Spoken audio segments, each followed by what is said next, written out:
Mesdames et messieurs, amis du net, vous êtes de plus en plus nombreux à nous suivre sur www.gms.sn. Bienvenue dans le rendez-vous de l'actualité. Tout de suite, les titres de ce journal.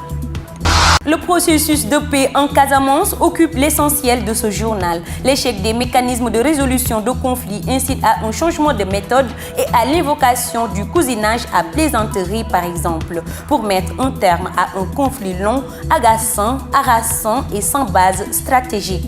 La dernière partie de ce journal sera concernée par l'actualité internationale et la revue des titres.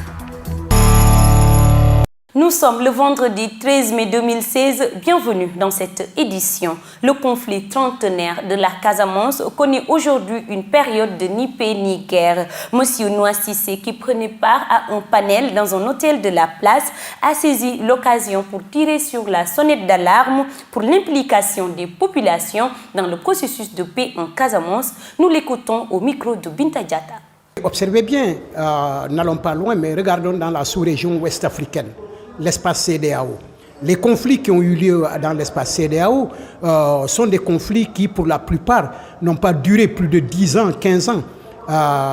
Vous prenez le conflit du Libéria, vous prenez le conflit de la Sierra Leone, vous prenez celui de la Côte d'Ivoire, le conflit malien et nigérien.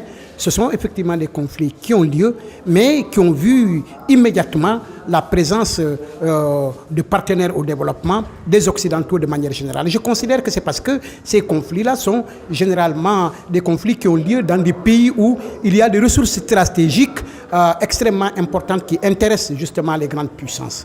Mais nous, notre conflit, malheureusement, n'est structuré autour d'aucune ressource stratégique. Et ce qui fait qu'au plan à la fois géostratégique que géopolitique, notre conflit ne présente pas un grand intérêt. C'est un conflit en plus de basse intensité et c'est pour ces raisons qu'il est dans nos bras, tout harassant, lancinant, et il risque de se développer de manière durable si malheureusement on ne prend pas avec vigueur cette situation pour que tout le monde s'y implique, hommes, femmes, jeunes, vieux, pour lui trouver une solution. C'est pourquoi, tout à l'heure, j'ai été particulièrement incisif sur un aspect qui me paraît important, celui de ne pas nous laisser endormir par cette situation de ni paix ni guerre. Au contraire, redoubler d'efforts, accélérer la cadence, comme on le dit, pour que véritablement on trouve une paix définitive dans notre région et qu'on se sorte de cette situation.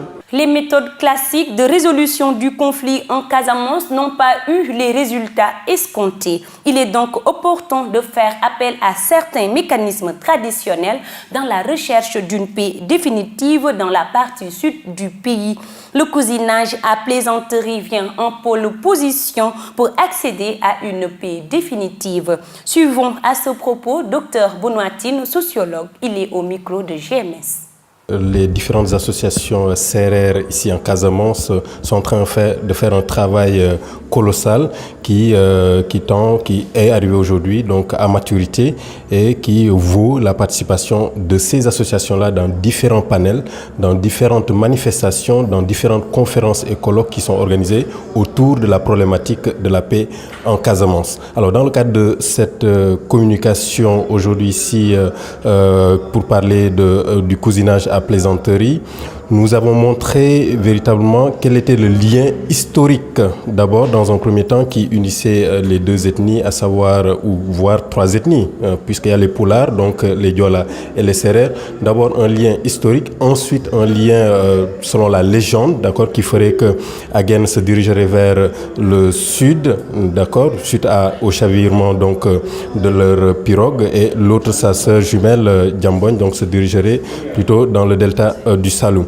Même s'il n'est pas culturel, il n'est pas identitaire. Ce n'est pas parce que ce lien de sang, ce pacte de sang, ce serment de sang lie que les Sérères et les Diola, n'est-ce pas, que nous, on n'a pas notre mot à dire dans cette dynamique-là de recherche de la paix définitive à Casamance. Il y a une partie de cette Casamance-là, c'est une grande partie d'ailleurs, les Diola, qui sont majoritaires ici en Casamance, une grande partie de cette majorité donc ici en Casamance est impliquée dans ce conflit-là. Bien sûr, il y a d'autres éléments, il y a d'autres ethnies, groupes ethniques qui sont aussi dans ce conflit, d'accord, mais ce n'est pas pour autant, n'est-ce pas, que nous, on va se mettre à la périphérie.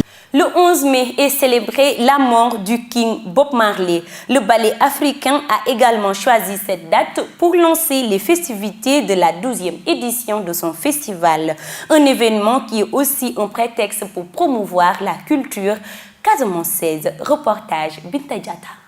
À travers cette soirée culturelle riche en couleurs et en spectacles, jeunes, femmes et vieux, tous étaient à ce rendez-vous qui est un vecteur de communication selon le responsable, M. Ousmane Badji.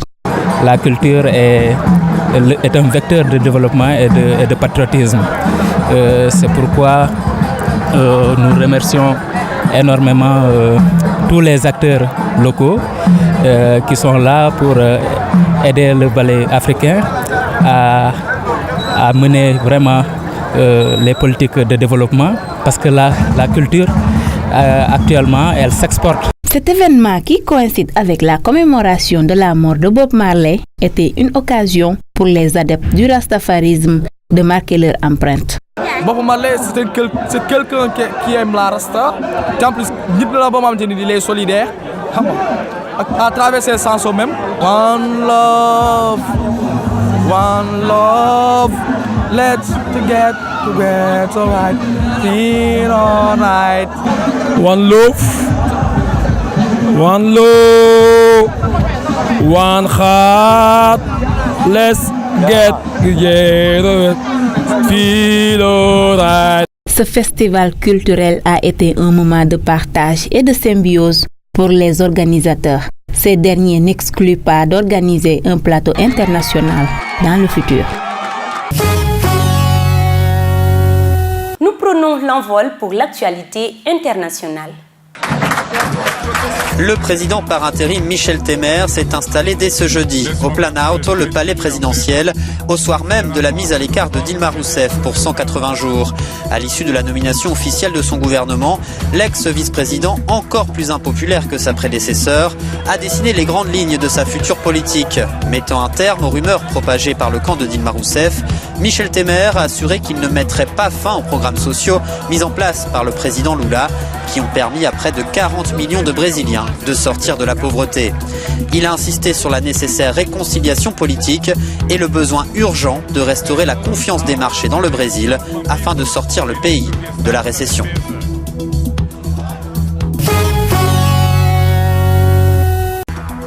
Le commandant militaire du Hezbollah, Mustafa Badreddine, a été tué dans une forte explosion survenue mardi soir près de l'aéroport de Damas, en Syrie. C'est ce qu'indique dans un communiqué le parti chiite libanais soutenu par l'Iran. Badreddine avait été inculpé par le tribunal spécial pour le Liban pour la mort de l'ancien Premier ministre Rafik Hariri, assassiné dans un attentat suicide en février 2005 à Beyrouth. Le Hezbollah a ouvert une enquête pour savoir si l'explosion est due à un bombardement aérien, à un missile ou à un tir d'artillerie et si Israël est impliqué. Pendant des années, Badreddine a été la tête pensante d'opérations militaires menées notamment contre Israël depuis le Liban. Le parti chiite combat aujourd'hui en Syrie aux côtés des troupes de Bachar el-Assad. En Libye, ce jeudi, 4 membres des troupes proches du gouvernement d'union nationale ont trouvé la mort et 30 ont été blessés lors d'un affrontement qui les a opposés aux membres du groupe État islamique.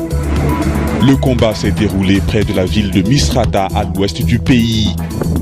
Il s'est intensifié à l'est d'Asdada, à environ 80 km au sud de Misrata, depuis que les fondamentalistes ont pris plusieurs villages et checkpoints dans la région il y a une semaine.